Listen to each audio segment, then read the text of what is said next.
problema não. Dando continuidade, nós estamos falando aí das metodologias, né, de avaliação de risco, de perigo e tal, onde terminamos em RASOP, e agora vamos falar em gravata borboleta, tá? O Baltai. Deixa eu aumentar aqui, ver se eu consigo aumentar, fica mais fácil para eu poder ler. Então, esse Baltai aqui, ele, primeira visão geral dele é a análise Baltai, é uma maneira esquemática simples de descrever e analisar os caminhos de um risco, desde as causas até as consequências, né? Pode ser considerada como uma combinação de raciocínios, né, mais ou menos como se fosse uma árvore de falha, que analisa a causa de um evento, né, representada pelo nó, né, da gravata, como uma árvore de eventos que analisa as consequências. Entretanto, o foco dessa gravata está nas barreiras entre as causas e o risco, né? E o risco e as suas consequências, né? Esse diagrama pode também ser construído a partir do quê? De uma árvore de falha, né? E evento, como nós já vimos. Porém, são mais frequentemente desenhados diretamente a partir de uma sessão do brainstorming, né? Uma reunião, né, de várias pessoas para fazer essa árvore, assim como nós vimos o RASOP, né? Então junta-se um montão de especialistas, né? Que esse é brainstorming, e aí começa todo mundo discutir os riscos, e aí monta-se essa gravata. Essa análise, né, ela é utilizada para representar um risco que possui uma gama de possíveis causas, né, e consequências. É utilizada quando a situação não justifica a complexidade de uma análise de árvore de falhas completa, né? Então, você vê que não dá para fazer uma árvore de falha, então usa essa gravata borboleta, né? Então, o foco estiver mais em assegurar que existe uma barreira de controle para cada caminho de falha, tá? Então, é útil quando há caminhos claros, independentemente, né, levando à falha. Tá?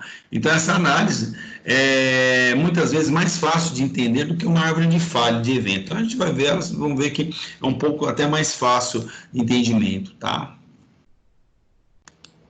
Então, nós temos aqui a visão geral, que essa análise da gravata borboleta é uma maneira esquemática simples de descrever e analisar caminhos de um risco, desde a causa. Não, aqui eu não mudei, aqui. Aí que vai, né?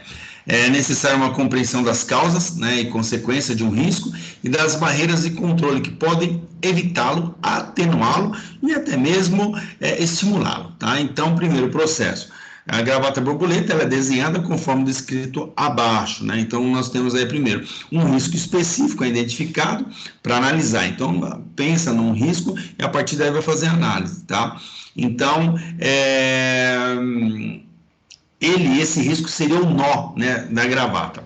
As causas do evento são listadas considerando as fontes de risco, né, ou perigo, né, então, num contexto de segurança, evidente. As causas do evento são listadas, né, então a gente acaba pegando o nó e coloca o problema, e aí a gente vai desmembrando.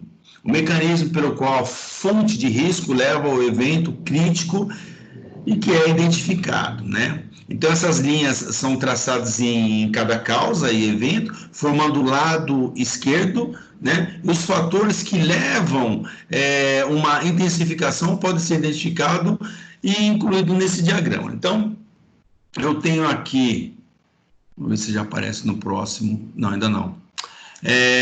Do lado direito, as diferentes consequências potenciais de risco, né, que são identificadas em linhas desenhadas para irradiar, né, o evento. As barreiras para consequências são representadas como barras que cruzam as linhas, né? Então é como se fosse mesmo, né, que vocês vão ver o desenho, uma gravata borboleta, tá bom? As funções da gestão que suportam esses controles, tais como treinamento e inspeção, né, que podem ser mostradas também neste diagrama. Então, nós temos aqui o diagrama, né? A saída é um diagrama simples, mostrando os principais caminhos de risco, né, essas barreiras existentes, né, para evitar ou atenuar as consequências indesejadas ou estimular e promover consequências desejadas. Então, nós temos aqui no meio o evento, né? Então, o evento é o nó da gravata, né? Conforme nós lemos no slide anterior. Aí, do lado direito, nós temos as consequências, consequência 1, 2, 3 e consequência 4. E do lado esquerdo, nós temos as causas, né? Que seria causa 1, causa 2, causa 3, tá? Então, nós teria do lado direito os controles de atenuação e recuperação, e do lado esquerdo os controle, né, de intensificação em cima e os controles de prevenção embaixo, tá? Então, a gente consegue aí ter do lado direito os controles de atenuação e a recuperação, né, desse problema, desse evento que nós colocamos, e do lado esquerdo, então, nós temos lá em cima o controle de intensificação, o fator de intensificação e os controles de prevenção. Tá? É como um diagrama de causa e efeito, né? Até mesmo de falha, árvore de falha que nós vimos lá também. Tá? E assim como até mesmo o diagrama que chamam como espinha de peixe, é a mesma coisa, tá? Então ele tem um efeito semelhante. Então, nós temos aqui os pontos fortes e limitação, né? Então, os pontos fortes dessa análise é simples de entender e fornece uma representação gráfica clara, né, do problema. Foca a atenção nos controles supostamente existentes, né, para prevenção e atenuação da sua eficácia, e podem ser utilizados para consequências desejáveis, né? Não necessita de um alto nível de especialista para montar ou não para utilizar. As limitações incluem: não pode ser representada onde múltiplas causas ocorrem simultaneamente para causar nas consequências. Então, se tem muitos eventos, né, aí já não dá, porque você tem que fazer um para cada evento, tá? Ou seja, onde houver portas, né, o end, a entrada, em uma árvore de falhas representada do lado esquerdo da gravata, tá bom? Então, pode simplificar demasiadamente, né, situações complexas, particularmente quando se pretende aí ter uma quantificação. Então, nós temos aqui um outro, né, aliás, o mesmo para se entender. Então, tem um lado que são controles reativos e os controles preventivos, tá?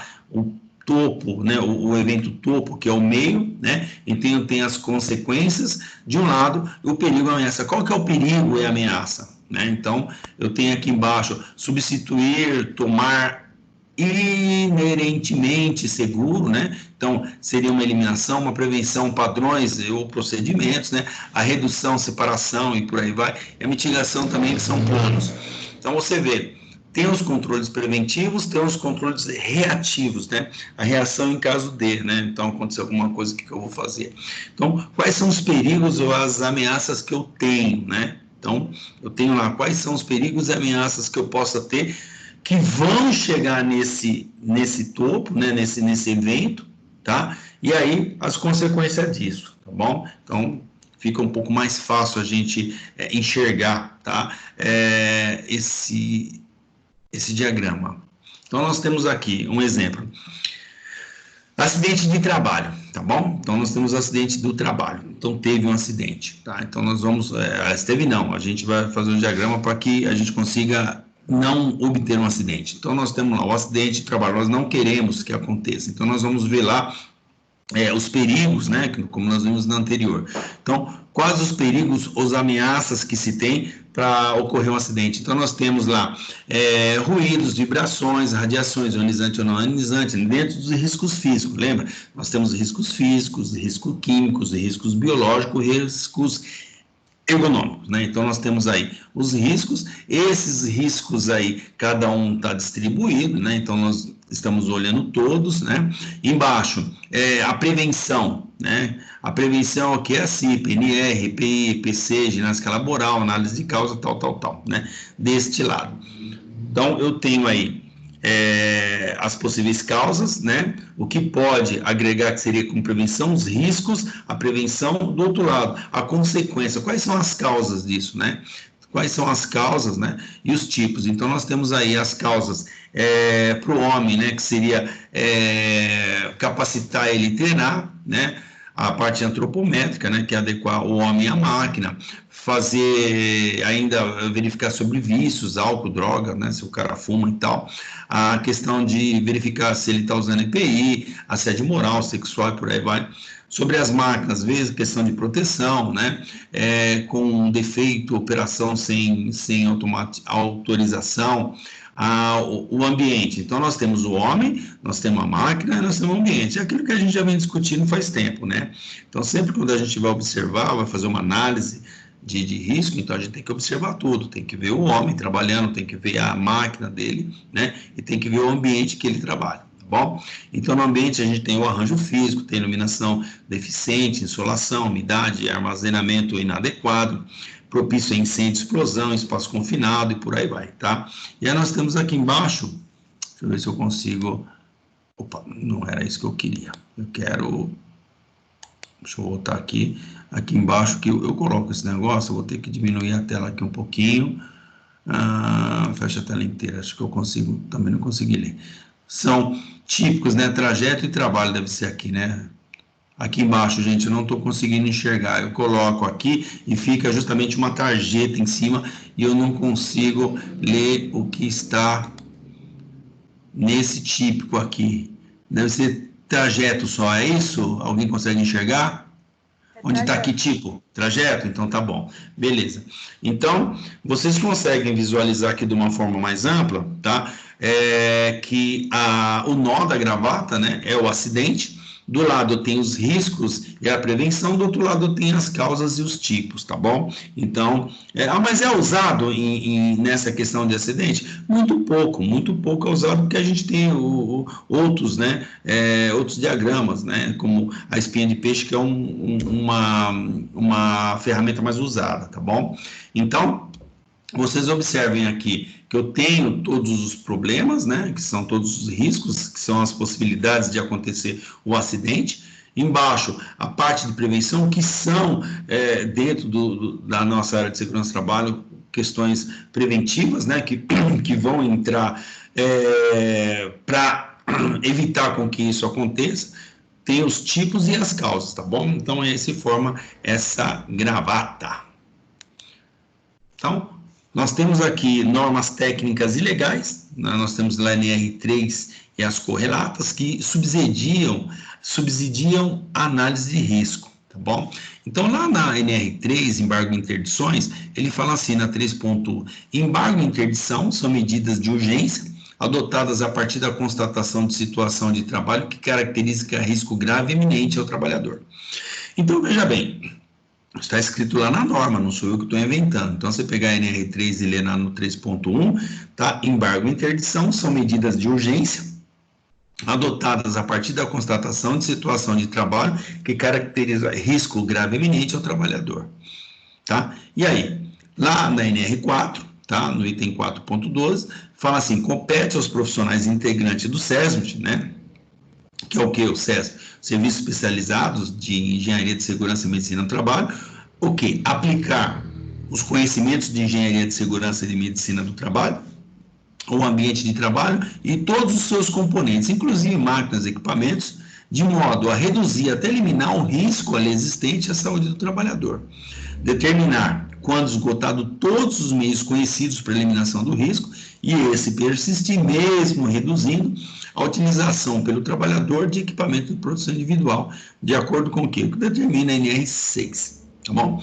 Então, vejam só, nós temos aliás, nós temos um monte, né, de leis que nos assistem, né, como segurança do trabalho, para fazer prevenção de acidente. Então, eu tenho aqui aí o item 3, que é embargo e interdição, que nós temos o poder para isso, para parar um negócio, né? Olha, eu vou interditar esse negócio aqui, eu embargar, dentro das nossas limitações, evidente, né? Porque às vezes pode ser que você esteja numa empresa e a empresa ela vai quebrar o pau com você, tá? Se ela não tiver a consciência de prevencionista, né? Caso contrário, a gente embarga e pronto, olha, eu vou interditar isso aqui, né? Essa máquina não vai ser usada até arrumar, tá? A gente consegue, mas caso contrário, se a gente não conseguir, o governo tem o poder para isso. Então, se o Ministério do Trabalho chegar numa empresa e encontrar qualquer situação que esteja em risco grave e iminente,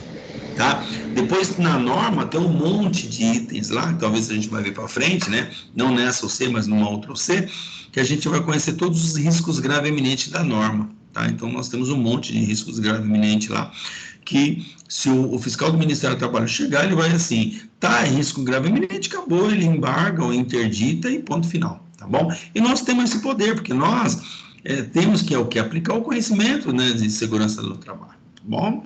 Então, nós temos essas ferramentas de diagrama, nós temos como investigação de acidentes, nós temos um monte de ferramentas para fazer com que os acidentes, eles sejam atenuados, né, de preferência eliminados. Mas, às vezes, você não consegue. Não somente que aqui na linha B da NR4, no 4.12, ele fala, determinar quando esgotado todos os meios conhecidos para eliminação do risco, esse persistir, mesmo reduzindo a utilização por trabalhador de EPI. Então, lembra que nós falamos, primeiro a gente vai na fonte, na trajetória e depois no homem. Então, se não conseguir ir lá na fonte e resolver o problema, eu vou na trajetória, se não conseguir ir na trajetória, aí, por fim, é o EPI, tá bom? Então, nós temos aqui o conceito de risco grave eminente, né? Considera-se grave eminente, o risco toda condição ou situação de trabalho que possa causar acidente ou doença relacionada ao trabalho, com lesão grave à integridade física do trabalhador. Tá? Então, você vai ver, né? A gente vai discutir muito alguns itens da norma, que você vai ler lá, vai estar dizendo, considera-se risco grave eminente tal coisa. Considera-se risco grave eminente tal coisa, tá? Então, tem muitos itens na norma que ele começa com essa fala, tá?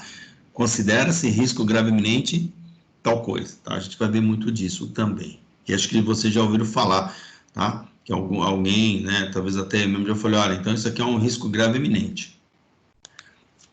Então, nós temos agora a permissão de trabalho, a PT, né, ou uma permissão de trabalho, que é autorização dada por escrito, em documento próprio, para a execução de qualquer trabalho de manutenção, montagem, desmontagem, construção, reparo ou inspeção de equipamentos a ser realizado na área industrial, né?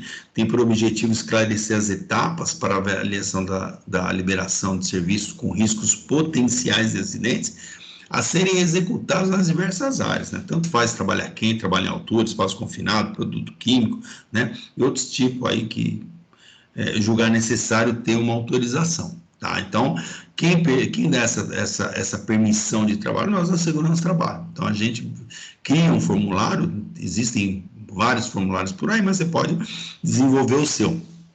E aí, então, você está permitindo o funcionário executar aquela atividade. Agora, ele está executando aquela atividade com a sua permissão, então você tem que tomar muito cuidado, porque se der merda, se ele se machucar, a responsabilidade criminal é sua, tá? Porque você deu a permissão para ele, e você, como um cara de segurança, uma pessoa de segurança, você falou, pode ir lá que eu garanto. E aí deu mal, entendeu? Por isso que a gente tem que tomar muito cuidado quando a gente dá essas permissões de trabalho. A gente tem que ter consciência disso, a gente tem que ter certeza absoluta que o camarada vai trabalhar com total segurança, por isso que a gente sempre dá muito treinamento, né? A gente tem que treinar demais a galera, gente, exaustivamente. Sabe, para quem trabalha em indústria ou quem já trabalhou em indústria, principalmente em indústria responsável, treinamento constante, não para treinamento, tem que ser treinamento constante.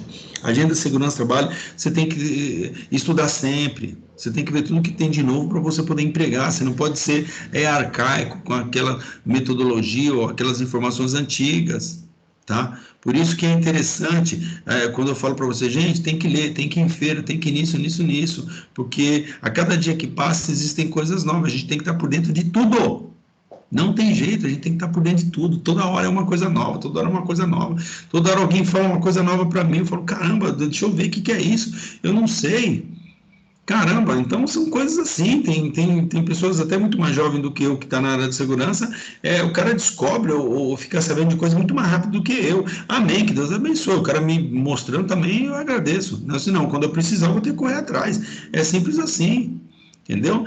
Mudou a lei, mudou sim, às vezes até alguém de vocês leu a lei e eu não li. Aí eu posso estar falando um item aqui, aí você fala assim, ô, professor, mas espera aí, isso aí mudou, meu.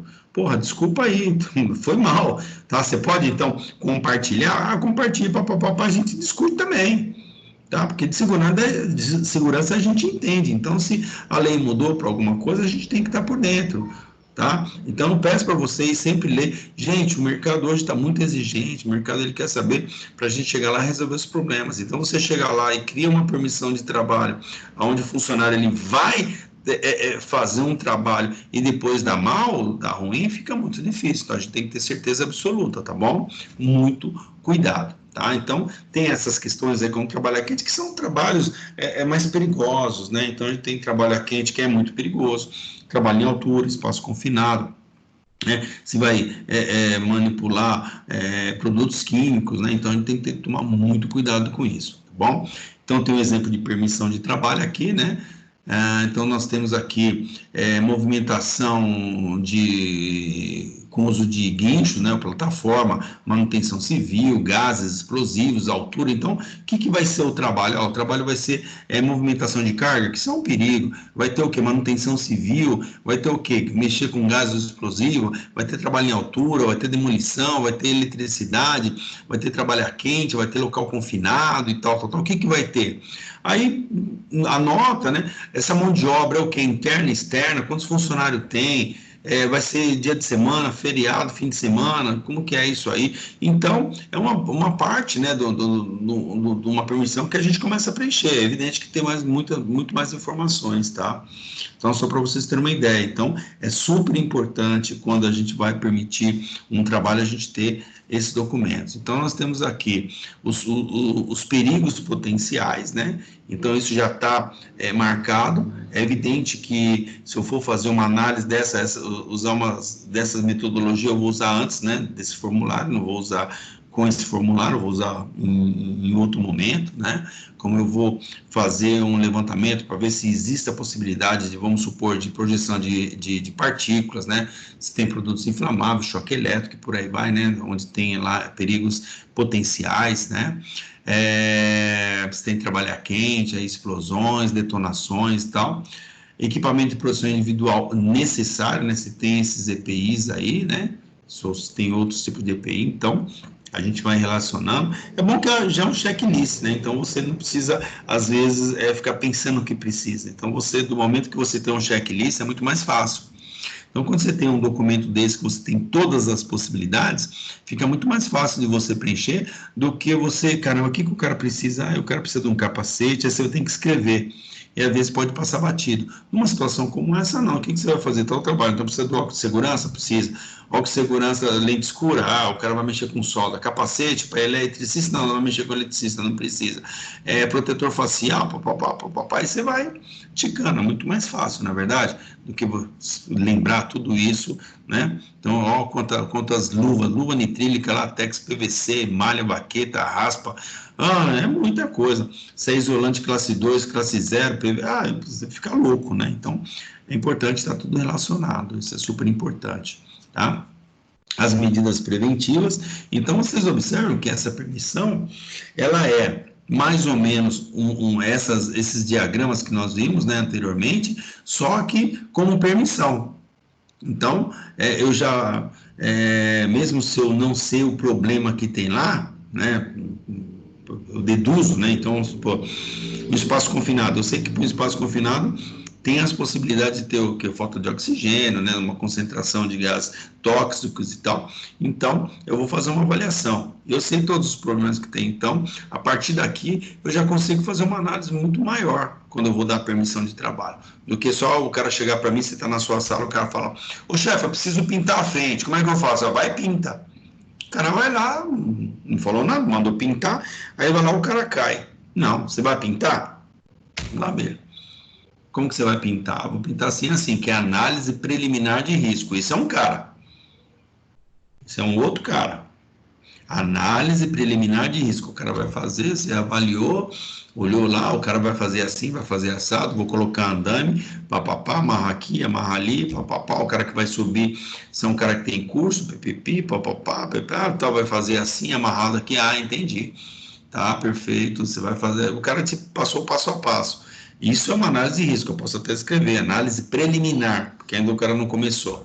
Então, preliminar, análise preliminar, porque o cara não começou, quando ele começou, e aí você vai olhar o trabalho, aí é análise de risco, aí é o ato, né? O cara está fazendo negócio, então vou fazer análise do risco, tá? Eu fiz a análise preliminar.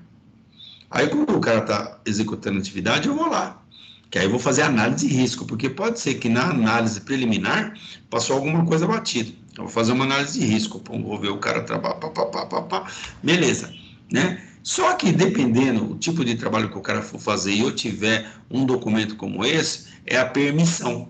Aí então eu consigo nessa permissão esgotar as possibilidades de falha minha, né? Ou do cara também, em questão de segurança. Tá? Então observem aqui as medidas preventivas. Analisar o ambiente antes de iniciar o trabalho, manter as áreas sinalizadas, colocar anteparos, manter escavações, vem, ó. Tem tudo lá, dirigir em velocidade adequada, e outros que você pode escrever aí também, que você entenda que pode ser necessário, tá bom? Então, aí nós temos aqui pessoas liberadas para trabalhar, a assinatura deles as observações. Aí a assinatura do responsável da contratada, né, quando for uma contratada, caso contrário não tenha, deixa em branco, a assinatura do técnico de segurança e do responsável da área, o engenheiro de segurança, se tiver e tal. Beleza? Então, essa é uma permissão. Essa permissão é uma forma da gente também evitar acidentes. Tá bom? Porque eu já esgotei as possibilidades lá no local de trabalho, já sei o que é, eu já fiz diagramas de tudo que você pode imaginar, então são os problemas que tem. Por isso que eu estou, como medida de segurança, só pode trabalhar lá com a minha permissão, entendeu? Só pode ir lá com a minha permissão. Acho que eu já contei para vocês uma vez, eu fui na Hearst, que era uma indústria farmacêutica em Suzano, né? Eu fui lá e tinha que aprovar, né? Eu tinha que aprovar ou verificar um trabalho que ia ser um trabalho lá de limpeza de fachada e tal, mandaram eu ir lá. Aí eu fui, né? Cheguei lá, tive que conversar com o engenheiro de segurança da Hearst. Aí cheguei lá, tá, vou, né? Eu sou técnico de segurança, vou ver aqui e tal. Aí o cara, espera um pouquinho. Aí ele pegou uma chave e foi lá, então tinha uma escada marinheiro, né, travada embaixo, ele abriu, ele subiu lá no topo, subiu no topo e tal, olhou para lá, olhou para cá, ficou um tempinho lá, voltou e falou, eu não vou te autorizar a subir hoje não. Eu olhei para a cara dele e falei, tá certo, tudo bem, quando que eu venho? Você pode vir outro dia, hoje não. Eu vim embora. Por quê? Ele não autorizou eu subir. Ele não permitiu que eu subisse. E olha que eu não fui trabalhar. Eu só ia subir para ver onde tinha um ponto de ancoragem, para depois descer um balancinho, alguma coisa. Ele não autorizou. Simples assim. Eu fui embora, fui em um outro momento, né, um outro dia eu fui lá, aí e eles tinham pressa para fazer o trabalho, mas aí o cara não autorizou e não tem Cristo que faça, acabou. Aí outra vez eu fui, cheguei lá, né, fui falar com ele, bem engenheiro, tal, já estava sabendo, eu falei, espera um pouquinho. Foi lá, ele abriu, ele subiu, ficou lá um tempinho, né, na cobertura, voltou, falou, pode subir. Aí eu subi, né, antes disso, eu já achei que ia subir, ele, não, você vai ali na enfermaria. Fui na enfermaria, mediram minha pressão, né, aferiram, né, que não se mede, né, a gente tem o costume de falar que mede pressão, né, então, aferir a pressão, aferiu a pressão, disse que estava bem, aí eu pude subir e tal, a menina me encheu de perguntas, o departamento médico, enfim. Aí eu só subi, né, em cima da fábrica. Aí com ele, aí discutimos lá onde seria os pontos de ancoragem, acabou. Desci, acho que não fiquei nem 5 minutos, desci, mas o cara autorizou, o cara mandou e não tem Cristo que passa por cima. E acabou, o cara dá permissão. Desceu, fechou, a chave com ele, tal, foi embora. Bom, e no dia que era para fazer o trabalho, é a mesma coisa. Tinha que chegar lá, entregar a documentação, aquelas coisas todas que tá vendo aqui. Aí encheu o pessoal de pergunta, o técnico de segurança da empresa fez uma integração com a turma, quando foi lá, a mesma coisa. Ele subiu, olha que interessante, o engenheiro de segurança poderia talvez delegar para o técnico, não sei, né? eu delegaria, sim, tranquilamente. Se é um cara que eu confio, que é um cara, um funcionário meu, um técnico de segurança que eu confio, eu deixaria, mas ele não, ele optou em ir, né? Ele foi lá, olhou, né, e falou que podia trabalhar. Ele mandou todo mundo para a enfermaria, me aferir a pressão e depois mandou. Entendeu? É certíssimo. Então, essas empresas multinacionais, essas empresas de segurança, é assim. Você vai em umas dessas empresas qualquer aí, grande, caramba, às vezes, né? Eu, eu lembro uma vez, eu fui na Dow Química, no Guarujá, uma puta de uma indústria química ferrada, e eu fui lá e nós tínhamos que fazer um trabalho, né? Nós tínhamos um monte de funcionários lá dentro, e eu fui lá para autorizar um trabalho numa cabine, numa subestação.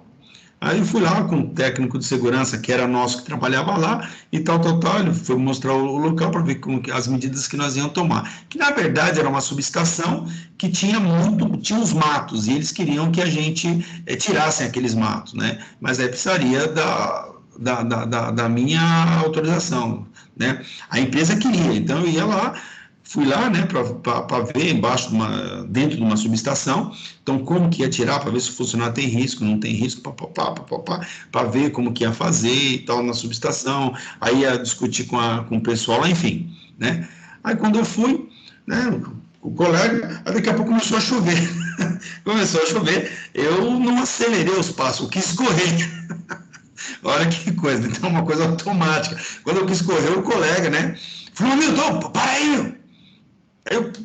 Aí que caiu a ficha, falou, pô, você vai correr? Eu falei, puta, desculpa, é porque a chuva pegou a gente de repente, então eu queria correr. Não pode, aqui não se corre. Entendeu? Eu sabia, mas na hora, sabe, você tá conversando, começou a chover, eu já queria sair no gás para não se molhar. E foi interessante que o colega, né, me chamou minha atenção. Pô, eu parei, porra, meu, eu falei, puta, mas é verdade, desculpa, né, vambora. Mas olha, mancada, não se corre. Não se corre a empresa, não, né? É proibido. Os caras dão advertência, faz o diabo, né?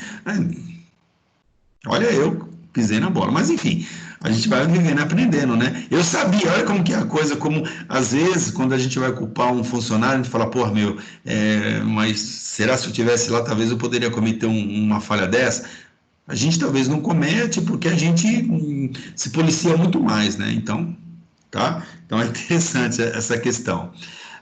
Nós temos uma norma uma norma australiana, né, a SNZ 4360, 2004, que é uma norma australiana, né, neozelandesa, que fornece uma estrutura genérica para estabelecer o que os contextos para identificação, análise, avaliação, tratamento, monitoramento e comunicação de riscos, tá? Então, é necessário destacar que essa norma não atende o risco somente como evento danoso à organização.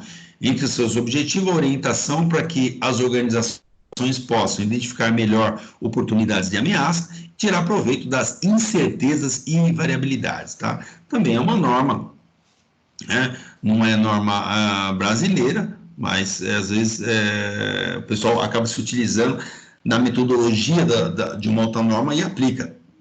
Não preciso seguir essa norma, né? Mas eu posso pegar o que ela tem de bom e utilizar aqui, isso é importante, tá bom?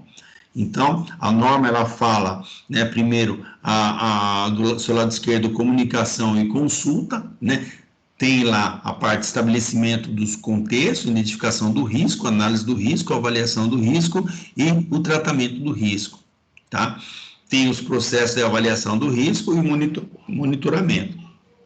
Isso aqui é interessante, que daqui a pouco eu vou passar para frente, vocês vão ver que está semelhante na 18, né? Que agora passou para 45, né? Que era OSAS 18 e agora ISO 45. Então, olha que interessante, né? E a partir daqui, né, desse processo de gestão, a gente começa a desenvolver. Então, existem empresas que ela não tem uma certificação, tá? Não tem uma certificação da ISO 9000, 14000, nada, mas ela segue a norma. Entendeu? Então, ela não é certificada, mas os processos dela são todos redondos, né? Perfeito. Então, se ela quiser implantar uma ISO 9000, 14000, OSAS, né, que agora é 45, tranquilo, tá? Isso são gestões, né? São uma forma fantástica de você poder fazer um bom trabalho. Aí nós temos aqui a BS 8800, né, que já é criada por um órgão britânico, né, que é encarregado de elaborar normas técnicas também, são as normas mais antigas de segurança, são as normas britânicas, tá bom? Então foi publicado em 96 originalmente como a BS 8750, considerado como as normas mais atual, né, em todo o mundo, para a implantação de um sistema eficiente, né, de gerenciamento das questões relacionadas à prevenção de acidentes e também doenças ocupacionais. Sua sigla deve virar, né, que aí foi o que virou, na verdade queria que virasse ISO 18000, mas não virou ISO 18000, né? Então, virou OSAS 18.000, acho que eu já falei para vocês. A única norma que tinha de segurança era a BS 8800, tá? Que ela tinha como inicial a BS 8750, então era ela, aí passou para a BS 8800, e o que aconteceu? O pessoal queria criar uma ISO, né? Então a ISO tem a 9.000, 14.000, queria uma ISO, né? Uma ISO. Só que a ISO falou assim, pô, não vou fazer esse negócio aí não, de segurança, se vira vocês. Não, meu negócio é gestão, não vou mexer com isso não. Não dá. Aí essas empresas que faziam essas auditorias, né, independentes, eles se uniram e criaram a OSAS, né? Aí criaram a OSAS com o quê? Com o mesmo perfil da ISO, né? Então, com as mesmas características, tal, a cara do negócio bem semelhante. Aí fizeram, né, a OSAS 18.000 e tal, beleza, tal. E aí, só que agora a ISO se interessou, é lógico, né? A coisa está crescendo de uma certa forma, ou talvez sendo pressionado, alguma coisa. Aí a ISO falou, tá bom, então eu vou criar. Só que não criou ISO 18.000, que era o que o pessoal estava esperando. Criaram a OSAS 18.000, e aí a ISO criou a ISO agora 45.000, né, que fala sobre essa parte de gestão de segurança, tá? Então, só uma prévia aí para vocês. Então, a 18.000, né, quando aprovada mundialmente pela Organização Internacional da Normalização, dos comitês de workshop internacional aí e tal, né, programado lá na Genebra, na Suíça, onde fica isso, né? Diversos países, inclusive o Brasil, né? Estavam fazendo esse evento preparatório, discutir os assuntos aí deles, né? Para fazer. Aí tem a OSA 18.000, né? Que é uma ferramenta que permite uma empresa atingir a sistematicamente o controle e melhorar o nível de desempenho da saúde e segurança do trabalho, por ela mesma estabelecida. Então, a OSAS 18, que passou para 45, mas quem tem a certificação da 18 até provavelmente o ano que vem continua, e passa para 45, né, nova certificação. É interessante que ela te dá os parâmetros e aí você escreve o que você vai fazer. Então, por isso que fala sobre o desempenho de segurança e saúde do trabalho, por ela mesma estabelecida. Você vai estabelecer os critérios que você quer, tá? Então, o objetivo principal dessa norma é o quê? Possibilitar as organizações alcançarem o patamar da classe mundial em sistema de gestão em saúde e segurança do trabalho. Então, é o quê? O patamar da excelência, né? Então, é o que todo mundo espera, né? Que venha para ser excelente. Então, tem outra NBR ISO 31000, que embora a prática de gestão de risco tenha sido desenvolvida ao longo do tempo em muitos setores a fim de atender às necessidades diversas, a adoção de processos consiste em uma estrutura abrangente para o quê? Para ajudar a assegurar que o risco seja gerenciado de forma mais eficiente, né? Não somente eficiente, né, ou eficaz, eficiente, também coerente, né, ao longo de uma organização. Essa abordagem genérica descrita nessa norma fornece os princípios e diretrizes para gerenciar qualquer forma de risco de uma maneira sistemática, transparente e confiável dentro de qualquer escopo e contexto.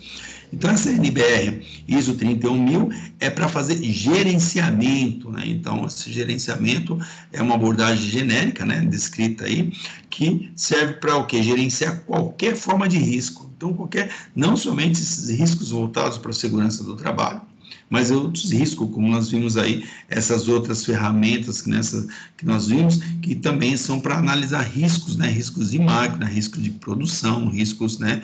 Às vezes riscos de produção, risco de equipamento, não risco humano, né? Risco de acidentes, tá? Então, o relacionamento entre o princípio para gerenciar riscos, a estrutura na qual ocorre e o processo de gestão de riscos descrito nessa norma são mostrados agora. Então, quando implementada e mantida de acordo com essa norma, a gestão de riscos possibilita uma organização, por exemplo, aumentar a probabilidade de atingir os seus objetivos, encorajar uma gestão proativa, né, de resolver problemas, de se ir avante, tá? Estar atento para as necessidades de identificar e tratar os riscos através de toda a organização, de uma forma com que as pessoas, todo mundo tenha o compromisso de identificar uma falha e corrigir, tá? Não é aquela situação do camarada passar e ver um papel no chão e falar, mas eu não sou faxineiro. A empresa paga faxineiro para limpar, não vou pegar esse papel do chão, aí passa um, outro chuta para lá, outro chuta para cá, outro chuta, entendeu? Não é isso, todo mundo está empenhado com o mesmo propósito. Pô, então, para que eu vou sujar isso aqui? Isso não vai cair em minha mão, eu pego e coloco lá, e assim vai, entendeu? Todo mundo com o quê? O mesmo propósito, isso é importante. Então, melhorar a identificação de oportunidades e ameaças, né? Então, qualquer funcionário conhecer todos a estrutura da empresa, para qualquer problema que tiver, ele também informar ou ele mesmo resolver o problema, atender às normas internacionais, também requisitos legais e regulatórios pertinentes, né, e melhorar o reporte, né, das informações financeiras, tá? Então, desculpa, e também melhorar a governança. Então, essa é a norma 31.000, né, que ela fala em gestão, como que você gerencia todos os riscos não relacionados a risco de acidente, tá, gente? Risco de acidente, que como fala 18.000, como fala ISO 45, tudo como que eu faço gestão de riscos, né, como que eu vejo os problemas, né, da minha empresa e por aí vai. Então, melhorar a confiança das partes interessadas, estabelecer uma base confiável para tomar decisão, melhorar o controle, né, alocar e utilizar eficazmente o recurso para o tratamento de risco, melhorar a eficiência operacional, melhorar o desempenho em saúde e segurança, bem como a proteção do meio ambiente. Tudo hoje fala em segurança do trabalho e meio ambiente, tá? Então, essa não ia deixar de fora, tá? Porque fala de riscos, então também aproveita e entra nessa parte também. Melhorar a prevenção de perdas e gestão de incidentes, minimizar as perdas, melhorar a aprendizagem, né, da organização e aumentar a resiliência, né, da organização, né? Então, aqui está o escopo dela, né? Então, a gente tem aí o relacionamento entre os princípios, né, da gestão de risco. Então, tem aí criar valores, né, partes integradas, tal, passa no meio como se fosse um ciclo do PDCA, aonde tem o mandato e comprometimento, né, concepção e estrutura para gerenciar o risco, implementar, monitorar, melhorar, né, sempre, né, acho que vocês estão cansados de ouvir do ciclo do PDCA, que é justamente isso aí, né, ter uma ideia, implementar, monitorar, né, e se tiver condições a gente fazer a melhoria contínua. É isso aqui que é o ciclo PDCA, que é muito importante. E aí vai aquilo que nós já vimos agora, né, até nos slides anterior da 18, que fala estabelecer do contexto, identificar o problema, identificar o risco, analisar o risco, avaliar o risco e tratar o risco. Tá? Então, não necessariamente riscos de acidente, mas risco qualquer, um risco de perda, um risco de quebra de máquina e por aí vai. Tá? E aí, nós temos aqui a comunicação e a consulta, tá? A parte do meio que nós vimos agora, tá? Que é estabelecimento do contexto, tem a identificação do risco, análise do risco, avaliação do risco, tratamento do risco. Isso em qualquer situação,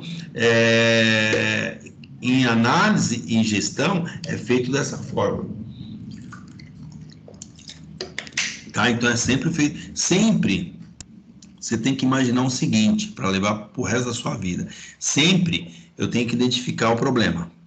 Eu identifiquei o problema? Tá. Eu vou analisar esse problema. Eu analisei o problema, eu vou avaliar esse problema. Eu avalio o problema, eu vou tratar esse problema. Entendeu? Depois que eu tratar, eu vou monitorar. para saber se esse tratamento meu foi positivo ou foi negativo. O PPRA é assim, o PPRA, se você ler o PPRA, que agora é PGR e tal, né, o PPRA é justamente dessa forma. A gente começa, né, identificando o risco, depois analisar ele, avalia, né, os que tem avaliação, tá? Trata como que eu vou tratar esse cara e vou monitorar, tá bom? Isso é super importante, gente. No momento que vocês tiverem isso na cabeça, vai ficar muito mais fácil de você resolver qualquer problema, tá? Que é o caso dessa norma ISO 31000, que fala de resolver problemas, né? Fazer gestão de riscos, né? Qualquer tipo de risco, né? Então, nós temos aí um monte, acho que vocês já viram um montão de vagas, não sei o que, de risco disso, risco daquilo, né? Tá? Beleza? Então, o que eu tinha para falar para vocês é isso, né? Hoje, fechando esse primeiro bloco, amanhã eu vou fazer mais um catado, mostrar mais algumas coisas aí para a gente encerrar o C 5.6. Beleza? Alguém tem alguma pergunta, alguma dúvida?